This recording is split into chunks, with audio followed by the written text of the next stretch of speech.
कृता कृते च द्वन्द्वानि कदा शान्तानि कस्य वा एवं ज्ञात्वेह निर्वेदात्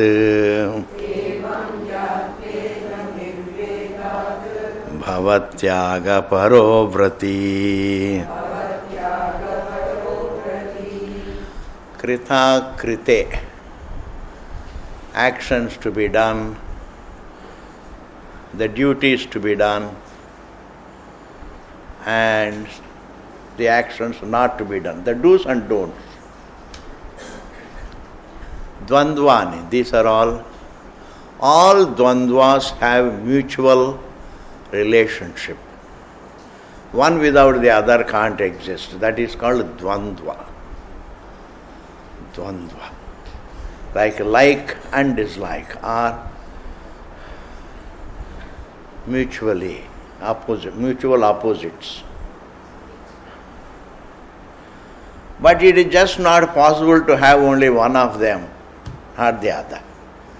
Therefore, love everybody without hating is not possible, because love itself is not possible without the possibility of hatred.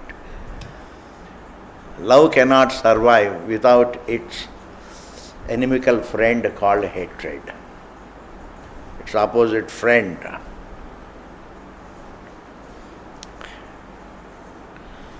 Therefore, these do's and don'ts, dvandvani, raga, dvesha, like and dislike, and to be done, not to be done, pleasure and pain, sense pleasure and sense pain.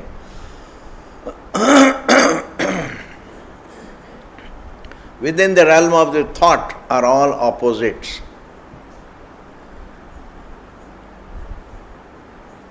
Truth doesn't have similarity, truth doesn't have something dissimilar other than it. We say, yes, the Srishti is dissimilar to the truth. That is a part of teaching.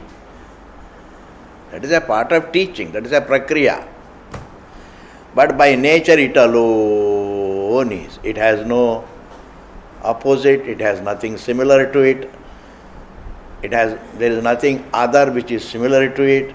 There is nothing other which is dissimilar to it. There is nothing other opposite to it or friendly with it. There is no other. The otherness is not, that is Advaita. Therefore, truth is not one of the dvandvas.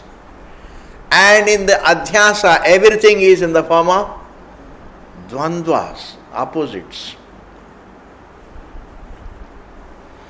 Even sukha dukkha, as sukha as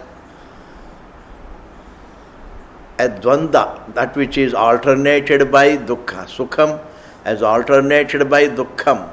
It all comes in the sense perception, in the form of thought.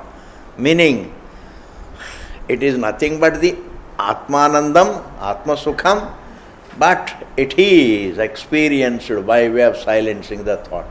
Therefore, the Sukham as the Sukham that is alternated by the Dukkham has to be taken as within the Dvandva. But the Atma Sukham is not alternated by Dukkham.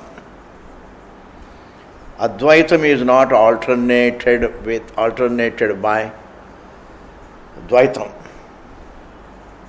Advaitam is the truth of Dvaitam, not alternate. It's not. Dvaitam and Advaitam are not two dvandvas. Rajju and Sarpa are not two dvandvas. Rajju and Sarpa, Rajju is Advaitam, Satyam, and Sarpa is Mithya. Satya Mithya Bhava is different from Dvandva. Dvandva is a different paribha. It's a different paribhashaka shabda than Dvaitam. Dvaitam is an error about the truth. Dvandam is a phenomenon empirically felt. Within the Dvaitam, of course. So the reference to Dvandvam is something different. Dvandva. Dvandvas alternate each other. Dvaitam doesn't alternate with Advaitam ji. Satyam and Mithya do not alternate with each other. Great clarity ji if it is understood well. Man suffers from Dvandvas. Man suffers the Dvaitam he suffers from Dvaitam. His fundamental suffering is Dvaitam. And within the Dvaitam he suffers also the Dvandvas.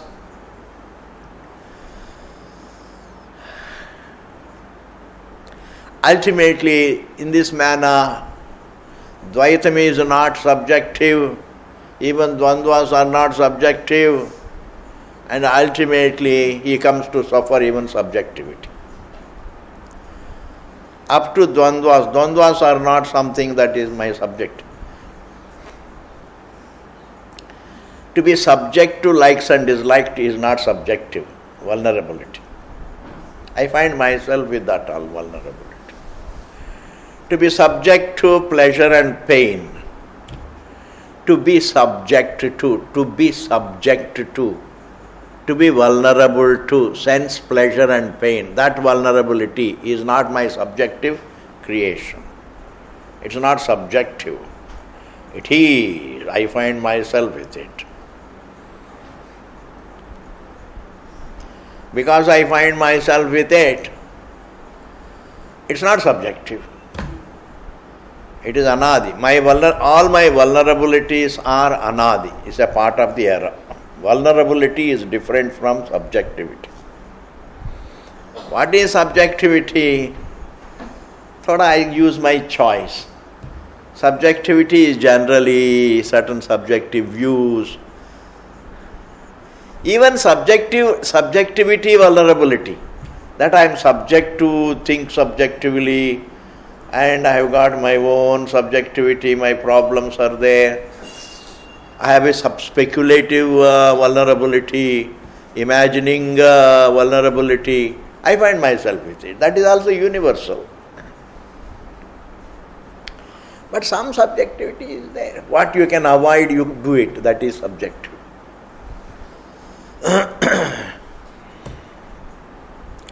Okay, thus there is Advaitam, there is Dvaitam. Between Advaitam and Dvaitam there is no alternation.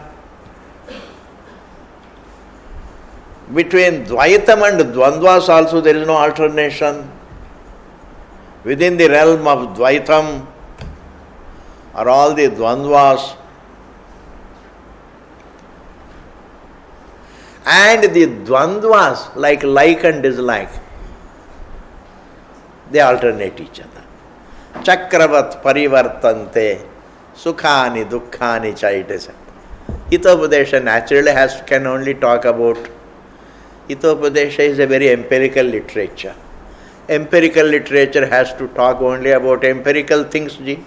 Empirical literature cannot talk spiritual things. And Hitopadesha is giving empirical wisdom to man. So when Hitopadesha gives empirical wisdom, it says sense pleasures and pains alternate each other. But Pramata, Pramana, Prameya do not alternate each other. It's one block.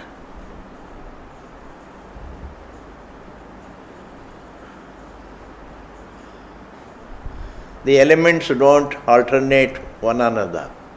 It is one block.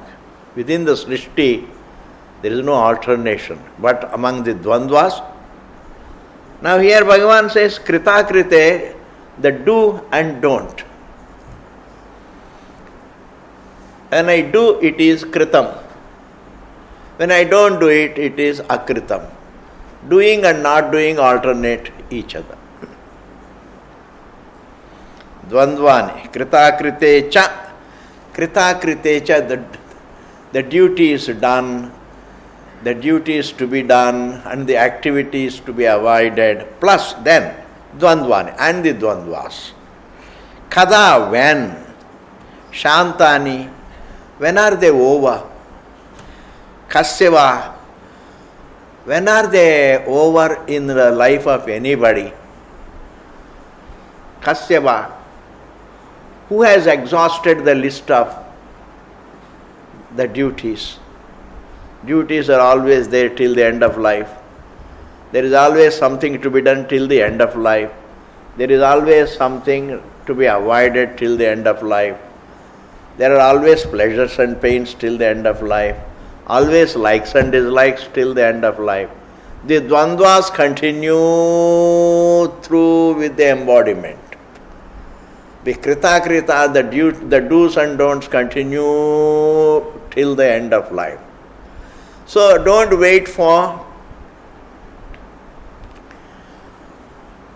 you will not come across any time when all that is to be done is done, all that is to be avoided is avoided, and all the dvandvas you have crossed over. There is always something to be done, there is always something to be avoided, there is always something liked, there is always something disliked. Therefore, don't look for some leisure after all of it. They continue till the end of life. That means I have to think of the truth in the midst of krita, akrita, dvandvas. Within the dvaitam, I have to think of the advaitam. Within the dvandvas, I have to live amid the dvandvas and think of the advaitam. Because these things are never over. Duties are never over. Emotions are never over. Emotions are not exhausted. Likes and dislikes are not exhausted. They continue till the end of life. They are a part of embodiment. Like perception is a part of embodiment. Duties to be done, actions to be avoided, the do's and don'ts continue till the end of life. Emotions continue till the end of life. Even attachments continue till the end of life. It is just a talk to say, be detached and all this. Jiva always gets attached. Therefore, instead of advising people, don't get attached. I feel the best advice to be given to the people is, remain in your attachment, jaise hai waise hai, lekin take up the topic of Vedanta. The Vedanta will swallow everything. Introduce the Vedanta, introduce the topic of self-reflection. Begin the topic of looking at yourself, that will swallow everything empirical. It will not really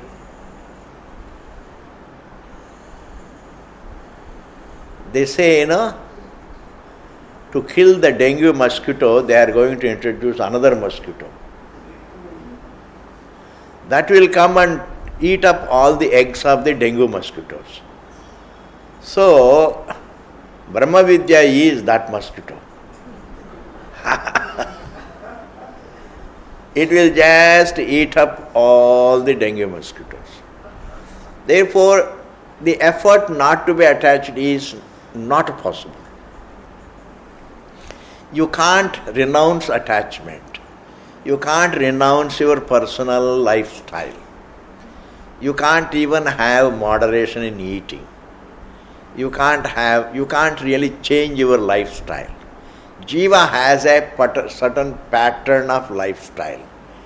You can't really, with the increase of money, your standard of life also grows. With the change of place, your standard of life, your lifestyle also changes. Therefore, the effort should not be to change your lifestyle. That is not possible. Maybe a few disciplines you can have, maybe be disciplined, and then just do some exercises and control some vices. That's nothing. But the what we call the attachment, etc., it's not possible. You can't fast every day. You can't renounce attachments. You can't renounce tea and coffee. Don't make an effort to renounce anything, just to be yourself. It all has no meaning at all. If you become a tapasvi, great tapasvi, it's not a big achievement. If you are indulgent in the world, it's not a big loss, as long as you introduce the topic of Brahma Vidya in your life. The moment you start looking at your existence, all right, take liberty not to renounce anything. Take liberty, enjoy not renouncing anything, just being yourself. Take liberty to enjoy whatever you had. But you have to look at yourself. It's like having a long chutti, but immediately after chutti you have exams. You have a long chutti, ji, and how can you enjoy the chutti? But then, that is a responsibility. I can enjoy all that I have. I can be a very, very almost indulgent individual, enjoying everything around me, using my money to enjoy everything. You are not a loser, please. You are not a worldly person. Even if your enjoyments may make you look worldly, but I can give you a sanction, it is not worldliness. I am a sadhu, I can tell you, it's not worldly. As long as you look at yourself. You look at yourself, you are immediately, it's like you have any amount of dream, but wake up. See the dream as a dream. Enjoy the dream. Have a long dream. And so think to see the dream as dream. Bhagavan says, even if you have been a sinner for years and years and years, for many lives you have been a sinner, but the moment you come to me, all your sins are gone, he says. What does it mean? What does it mean? The moment you come to me means, what does it mean? How can you go to Bhagavan? When he is all pervasive, how can you reach him? How can you reach space? When he says, the moment you come to me, all your sins are gone, he says. What does it mean? The moment you turn your attention to your being, you are free from sins. It is facing the truth. Turn your back on the world. You continue to enjoy the world, but introduce looking at your being. Should not be difficult. Because Vedanta doesn't demand great renunciations. In fact, even when Varuna says to Bhrigu, these few things you must know, ji. You're all educated people, you must know certain things. It'll make your life very beautiful. A few things you have to know. And that is, Varuna tells Bhrigu, his son, boy, everything is, this is the whole prakriya, see. Yato va imani bhutani jayanti. His son, Bhrigu, goes to Varuna, his father. Bhrigu was the son, Varuna was the father. This much you remember. Then Bhrigu goes to Varuna and says, Father, teach me Brahma Vidya. Adihi Bhagavo Brahmeti. Then he defines Brahman. This is Brahman. What is it? The source of everything, support of everything, end of everything is Brahman. And know that Brahman through tapasya. What does it mean through tapasya? Know it through what? And there Bhashikar says, Jnana tapasya. The effort to understand is tapasya. Therefore, you don't have to deny yourself great pleasures. In fact, even mental peace comes the moment you start looking at yourself. If you wait and wait and wait, and if you go on trying for mental peace so that you can begin Atma Vichara, वो नहीं होता है. You sit down and look at yourself, that itself gives you insight into the great depths of your being. The mental peace automatically is there. Therefore, the starting point is looking at yourself. The starting point is not achieving mental peace. Where do you start? Look at yourself, and that will bring mental peace. And that will enhance your self-reflection. That will enhance again mental peace. That will again enhance self-reflection. In this manner, this is Jnana Tapasya. It is only the moment, like you get peace the moment you begin the study. The child, where should he start? Unless he is ready to go to school, he can't go to school. Unless he goes to school, he can't get, he is not mentally ready to go to school. So where do you begin, Ji? Just take him to school and dump him there. Yes, somewhere you have to. And the child starts liking the atmosphere. Every child starts liking the atmosphere and he will all right. And therefore, spirituality is not denying yourself some pleasure or renouncing something. Don't be receptive to too many do's and don'ts. हम लोगों का बस का नहीं. We are just mortals. हम तो मिट्टी से बने हुए हैं. वो मिट्टी कोई भी मिट्टी हो, फिर भी हम लोग मिट्टी से बने हैं. We have our hungers, we have our thirsts, we have our physical vulnerabilities. Just look after yourself, enjoy yourself, but look at yourself. And therefore, renunciation does not, it's a very, I am telling something a little different. Renunciation does not guarantee self-reflection, but self-reflection guarantees renunciation.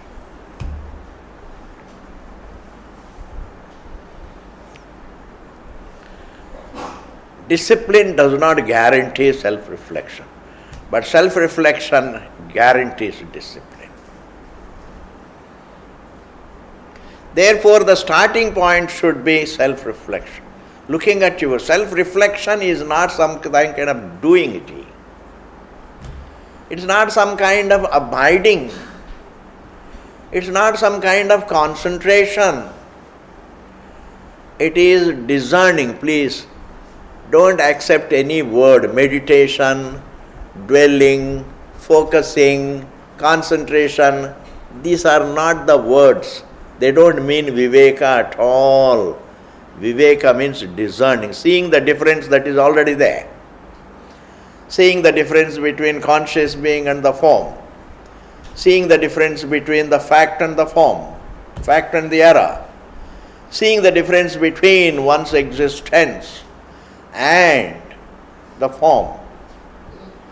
Is viveka. You begin there. And all that we call tapasya, disciplines, exercises, everything you take to them comfortably, very peacefully, because you have discovered a value to be understood more and more. A spiritual value is your existence. And that value, in order to understand more and more about the wealth that I am, I don't mind taking up anything. I don't mind doing anything for a long survival, so that I can use all my survival only for knowing myself. Therefore, self-reflection takes care of renunciation, takes care of self-control, takes care of this and that, takes care of everything. Adhyayanam. Evam jnatva इस प्रकार समझकर यह in this world निर्वेदात through वैराग्यम भवा B त्याग परो be committed to understanding, and through understanding the tyaga paraha means renounce the dvandvas. Doing is not great, avoiding is not great, knowing yourself is great. Liking something is not great, disliking something is not great, enjoying an object is not great, suffering an object is not great. These are not great, but looking at what you are is great. Thus renounce the dvandvas, but in order to renounce them you have to look at yourself. I am not saying presupposing renunciation, look at yourself. I would like to say, looking at yourself, presupposing, looking at yourself, renounce the dvandvas. Because the Ashtavakra says, who has ever renounced these dvandvas? Who has ever exhausted these do's and don'ts? Who has ever exhausted the duties to be done, etc.? Who has ever exhausted the likes and dislikes? It is better that in the midst of them you look at yourself, and looking at yourself will swallow all the dvandvas. In fact, vichara has to swallow the indiscipline. Just as jnanam swallows avidya, vichara should swallow the indiscipline. Vichara should swallow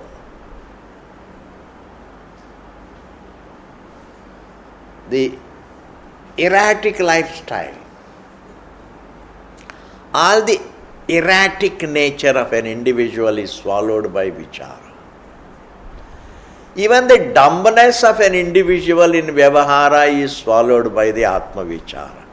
Atma vichara makes you brilliant, very, very peaceful, and very regulated in life.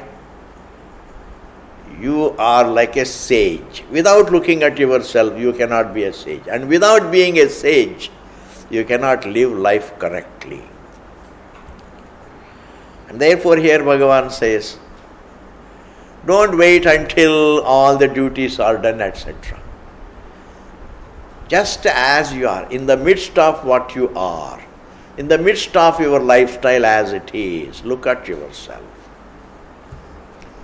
You are having migraines. Don't worry, ji. Take this medicine, it will swallow. You are having this problem, take medicine. Don't say after it comes down, then I take medicine. Wo nahi hoga. Take straight away medicine.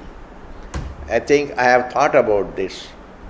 Because everywhere the same problem is there. People are receptive to all kinds of routines, but they are not receptive to looking at themselves. Patani. Atma vichara they don't listen to. You talk about values, they are receptive. Because there is something to be done, a program is being given. And you tell them, please get up at 4 o'clock and then stand on your head, they will be more receptive. Because they always want to do something.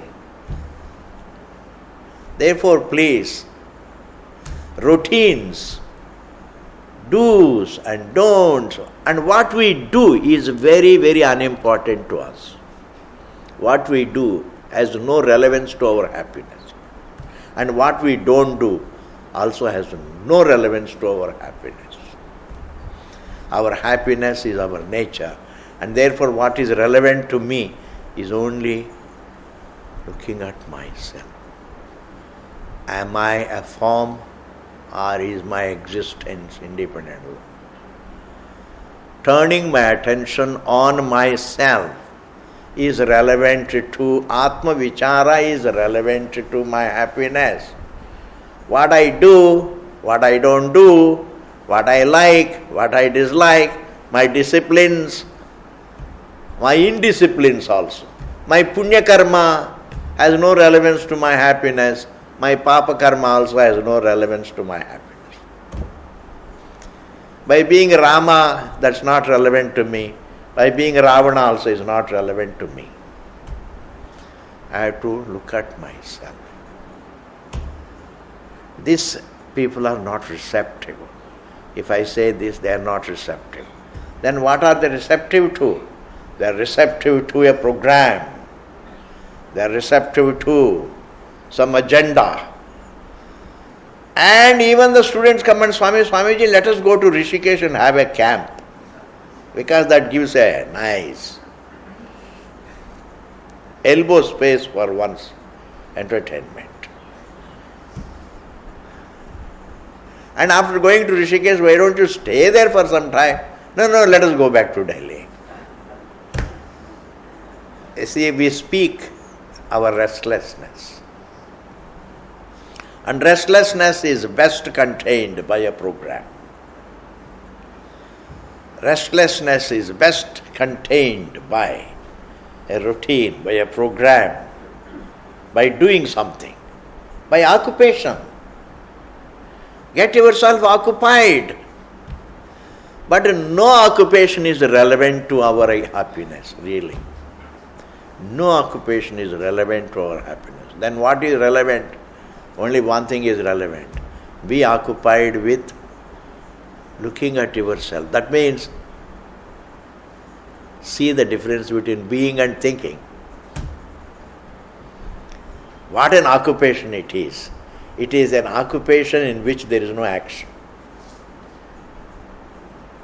It's like trying to go to sleep. It is an occupation in which there is no action. Okay, ji. Kasyapi tata dhanyasya lokacheshtavalokanaat jivitecha bubuksha cha bubutsopasamam gata. Kasyapi tata, Ashtavakra says, my dear boy, my son, who on the earth? Kasyapi, who on the earth? Dhanyasya, or here Kasyapa means some blessed person. Here Kasyapa means kisi ka, dhanyasya, kisi blessed व्यक्ति का, kisi धन्य जीव का, धन्यात्मा का. Lokacheshta avalokanaat, by observing this dunya. Here it is not observing the people's ways. This is the problem. In some of the shlokas, what you need to learn is not from the cheshta of the people. Because the cheshta means behavior. The behavior of people doesn't give you anything. Dunya ko dekho, seekho, if you have to seekho the empirical things. You don't get vairagyam by observing the people's behavior. What we need to study is not humanity. What we need to study is one's own struggle. What am I looking for? That is to be studied. What am I looking for? What am I doing? And what am I getting? And what am I expecting? What is it that I am searching for? And what is this universe giving me? What is my behavior giving me? What are my pleasures giving me? What is my life giving me? And what is my expectation? This is what is to be studied. Studying one's search. Not studying people's behavior. You are not going to become a psychologist. Loka cheshta nahi hai. Is one's own cheshta, ji. Studying the search. Studying the search What does man search and what does the world give? For me, this is a great study. What is it that I can get from this world? And what am I looking for? Thus, what needs to be studied is not human behavior. What needs to be studied is the search. What is man search? What does a jiva search for? Jiva. What does a jiva search for? Not only me, but every prani searches for. And what does this Jagat give?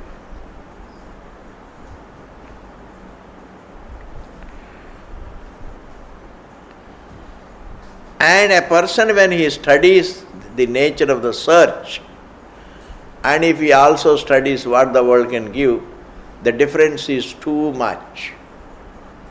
What I am searching for is fullness of my being. इसको समझना बहुत जरूरी है. Supposing you conclude all that I expect is only some food and drink, that's wrong. Study your fundamental expectation properly.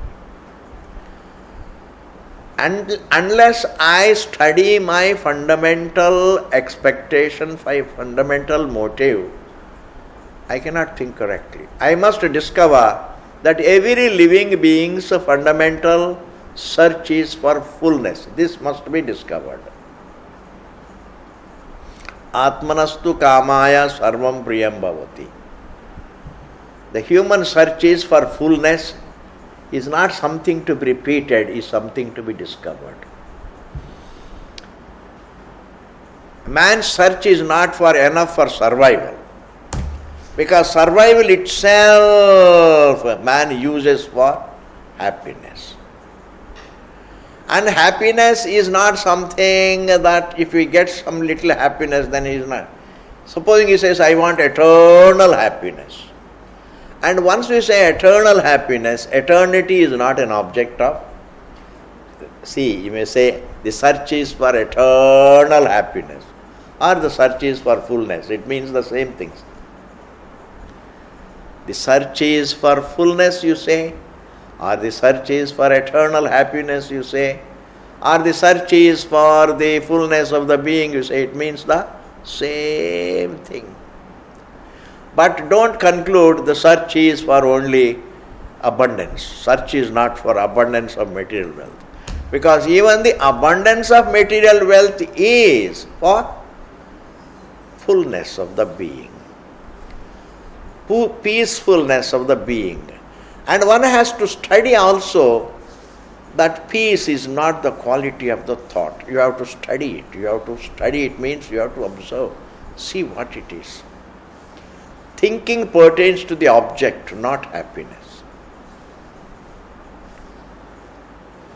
All the thoughts pertain to 5 elements. I can only perceive sound, touch, form, sound, taste, touch and smell. And whatever my senses pertain to, the same thing my thoughts also pertain to. My thoughts pertain to the same thing. There are only 5 elements, or 5 qualities of the elements. The 5 qualities of the universe are only this. It is visible. It is the fundamental quality. It is visible. It is audible. It is heard. It is touchable, tastable, smellable. That means the form, taste, touch, smell, these are the sound, these are the qualities. My memories pertain to them, my thoughts pertain to them. That means happiness, thought doesn't pertain to comfort. No. Thought doesn't pertain to peace. Thought doesn't pertain to happiness. What I am searching for is not an object of thought. If what I am searching for were an object of thought, then it must have a form, sound, taste, touch, smell. But fullness, happiness, It is not an object of thought.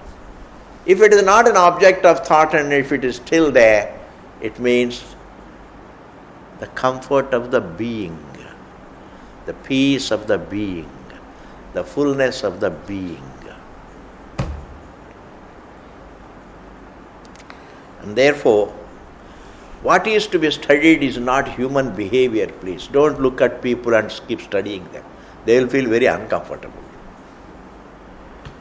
गोर गोर से देखना नहीं किसी को. हिंदी में होता है ना गोर गोर. देखते रहना. What are you doing? I am studying you. Swamiji said, study others. Don't do all this. Don't embarrass people. Just leave them alone. You don't have to study. Study yourself, you have studied the whole universe.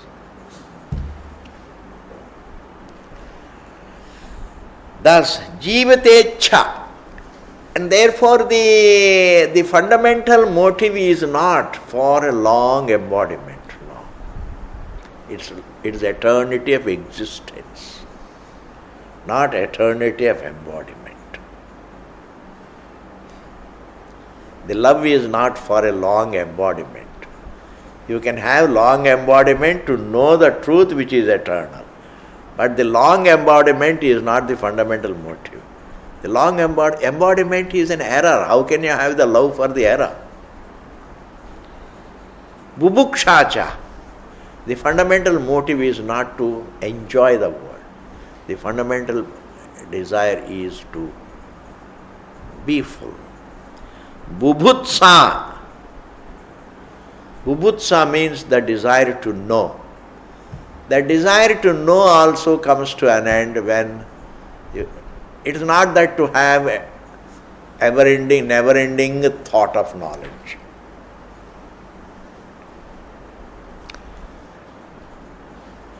The fundamental motive is not for an unending thought.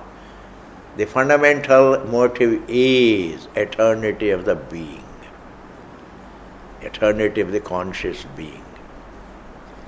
If this is understood, the conclusion that I am here to live a long life is my motive, enjoying more and more is my motive, knowing more and more information, accumulating more and more information is motive, these conclusions, upashamam gata, they become pacified.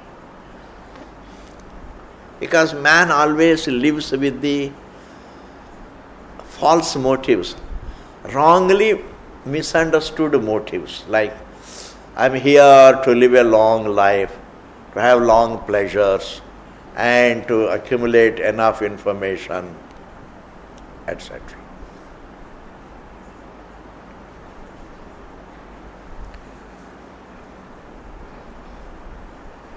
Therefore,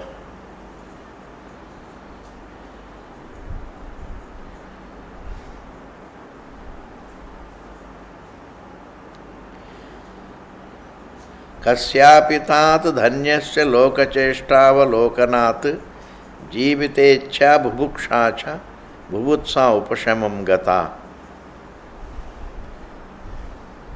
Understanding the truth, looking at yourself pacifies wrong desires, desire to indulge, desire to accumulate information, etc., etc. All those results of ignorance become silenced.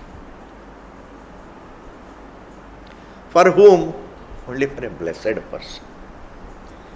Only a blessed person looks at himself and silences all that is irrelevant to his happiness. All that is irrelevant to his being, all that is irrelevant to the fullness of his being, he silences. Next verse, this verse is clear. Only a blessed person looks at himself and silences all that is irrelevant in life. Because nothing irrelevant gets silenced in life. Because irrelevant things seem to promote your love to live, contain your restlessness rather. Let me put it this way. A lot of irrelevant things contain your restlessness.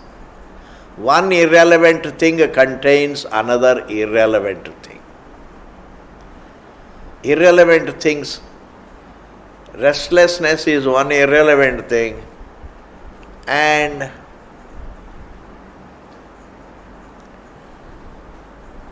there are so many other irrelevant things. They seem to contain restlessness.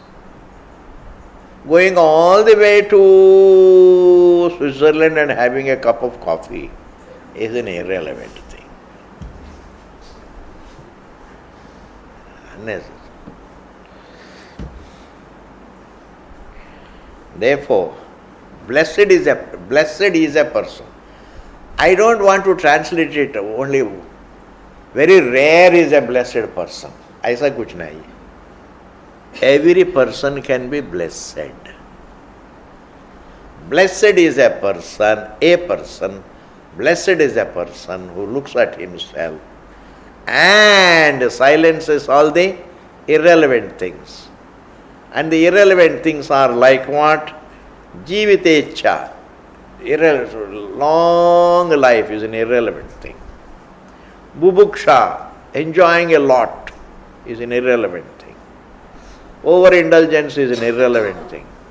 Accumulating information is an irrelevant thing. In what way is it irrelevant? It is irrelevant to one's happiness. Anything that is irrelevant to one's happiness is irrelevant. What else is the definition of irrelevant? Anything is irrelevant. Falling in love with your neighbor's wife is definitely irrelevant.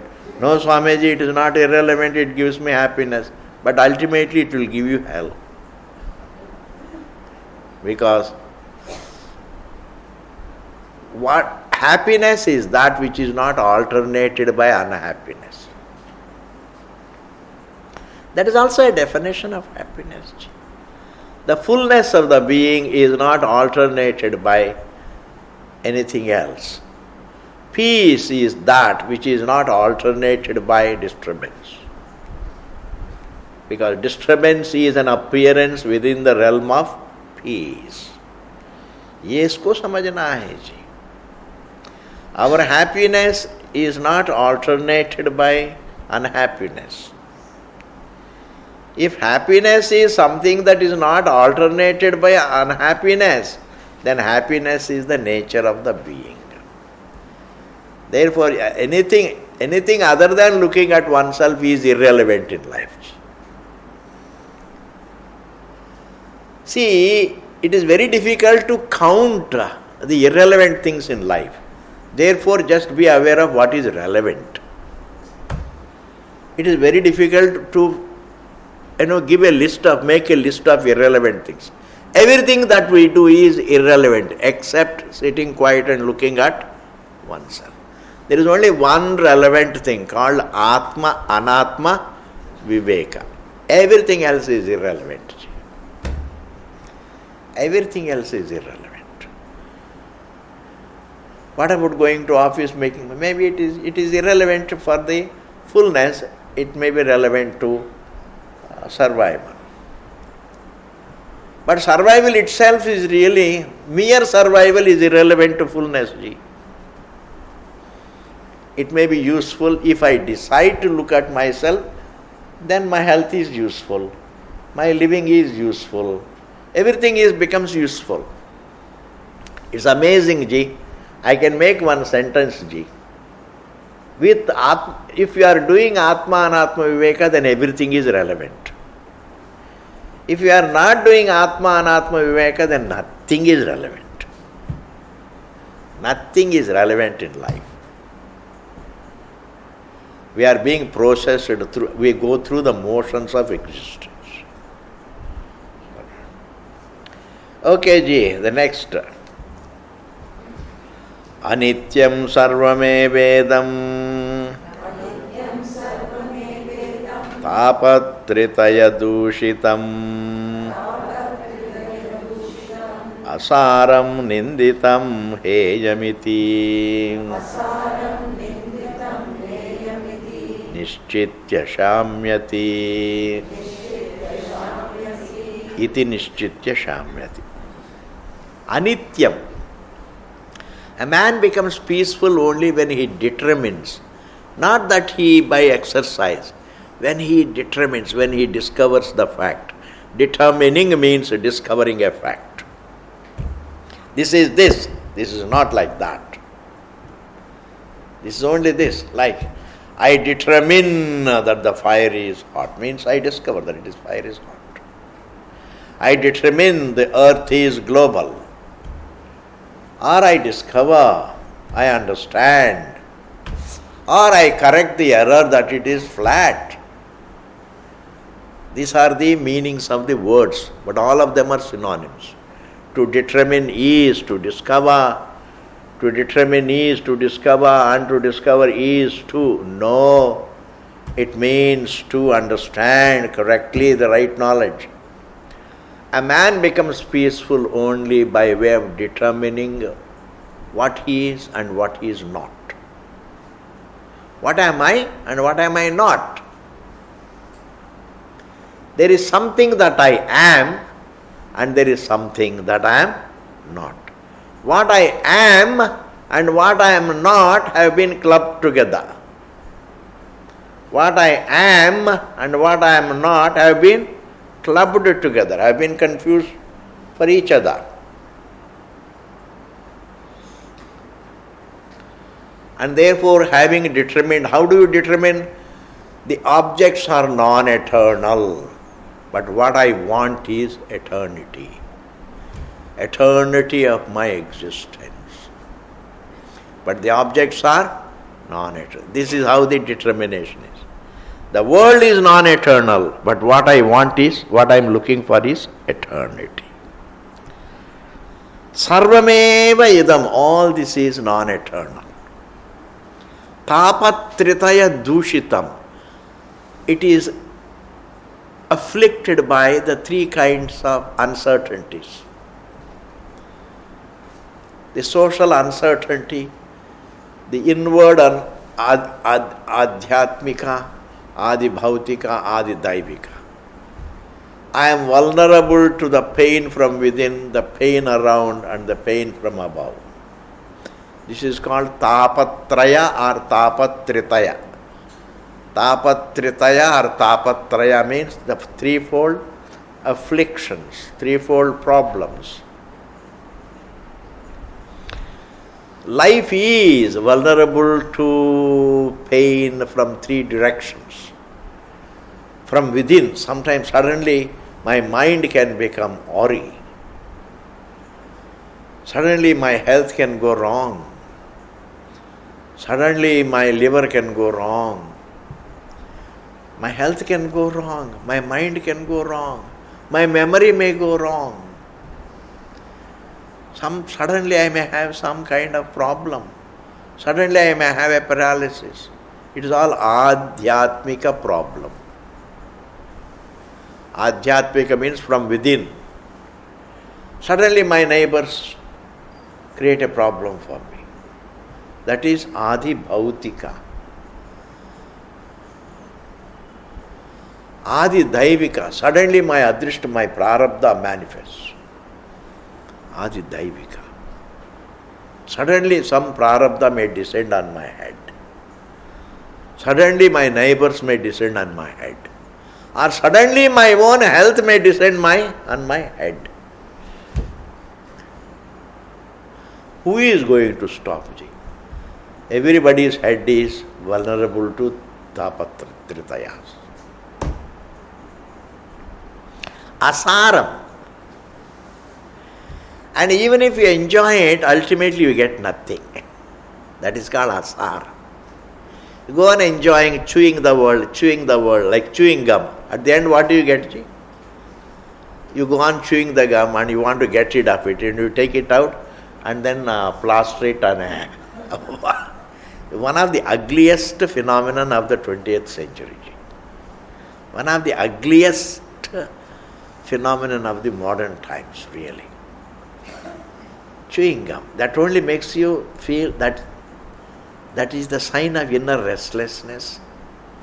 And that is the sign of, if you say no to counter sleep, that means you are sluggish. Why do you feel sleepy? If you had good night's sleep, then why should you feel sleepy in the daytime? जी स्वामी जी मुझे तो ऐसा होता है. It's all lack of discipline, lack of serious thinking. Why should one feel sleepy when one had good night's sleep? Nobody requires more than 6 hours sleep. And the whole night is almost 10 hours. What do you do all the 10 hours? Even we Swamis also get up at 4:30, always enough sleep. We are never short of sleep. Have you ever seen me falling asleep in the class? No, ji. I don't fall asleep, ji. हाँ, आप लोगों की बात कुछ और है. आप लोगों की बात तो कुछ और है. Asaram means is very interesting. Go on chewing the world. At the end, what do you get? Nothing. A monkey goes to a makkah farm. Breaks, I will take this, I'll carry so much there is. Gets excited and breaks all the makkahs. You know makkahs? Maize. Feels very happy, excited, I have got so many makkahs. And when it runs, in its hand there was only one makkah. But even that one will not be there in the human hand. A monkey at least has one makkah. But a man enjoys. And every enjoyment becomes memory. It's gone. The entire yesterday's pleasures, what are they now? They are just shunyam. It's zero. It has a laya. In that sense, it is asaram. Means sense pleasure cannot be you. Sense pleasure has a beginning and end. It is gone. My search is on because the search culminates in finding out one's fullness. Till then, even if I have enough number of pleasures, the search continues. And the search is indeed cannot be renounced. Search cannot be renounced. Why not we renounce the search and relax? No, ji. You can relax in knowing the truth, not relax by way of renouncing the search. It is another school of thought. Renounce the search and relax. How do you renounce the search, ji? When I find my fullness, when I discover my fullness, then the search culminates. Renounce the desire to go to sleep also and then relax. How? You can't renounce the desire for fullness until it is found. And there man is booked. Man is booked in the sense. What can be renounced? I can't say you are booked to what can be renounced. No. What can be renounced by me is not my problem. What I can renounce is not a problem for me. I can renounce and relax. But the search for fullness I can't renounce. And every struggle stems from the search for fullness. Every desire stems from the search for fullness.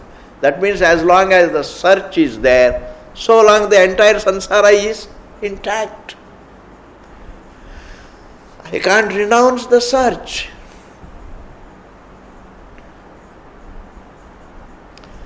The search can culminate in understanding the fullness. In that way, because the search is unrenounceable, samsara continues, no matter how smart you are, No matter how much you can achieve, no matter how much you can renounce, the search continues, the samsara continues.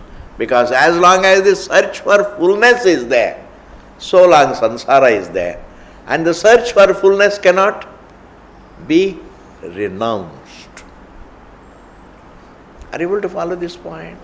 The search for fullness cannot be renounced. Therefore, samsara cannot be renounced. You can't renounce anything, Ji. You can only know the truth. You can only know the truth. Even if you renounce something in this life, it may come back next life. You cannot renounce anything. Renunciation is not the answer, please. Understanding the truth is the answer. Tapatritaya dushitam asaram ninditam. It is something that is ninditam means it deserves to be run down. It deserves to be denounced as not the answer. It deserves to be denounced. Ninditam. Heyam, and it is something to be avoided. Iti nishchitya is prakar samajke. Shamyati, a person becomes peaceful. A man becomes peaceful only in relation to his thinking of the truth. This is the nature of the truth and this is the nature of the error. ऐसा समझ के ही शांत हो. सही ढंग से समझ के ही आदमी शांत होता है. सम्यक ज्ञान से ही शांति मिलती है. Not by an exercise, not by some meditation, not by mental exercise, not by this, not by that. Just by doing something, you can't become peaceful. Or by not doing something, you can't become peaceful. But by knowing your existence. And knowledge means just going through a book.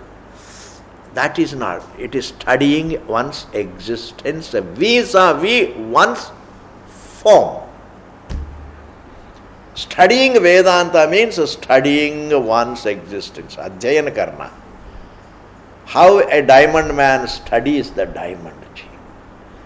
I am trying to explain to you what is study. Looking at your existence and studying. What is this me?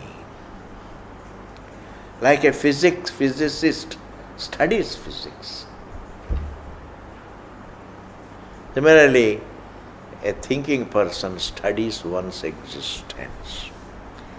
As the result of the study, he becomes peaceful. Peace is not the result of an exercise, physical or mental.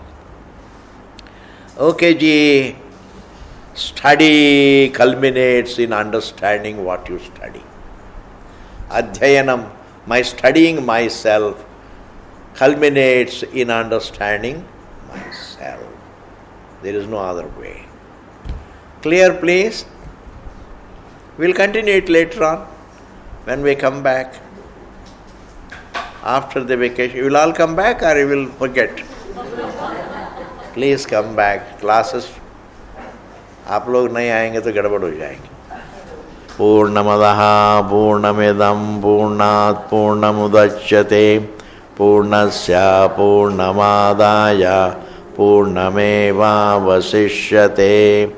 Om Shanti Shanti Shanti.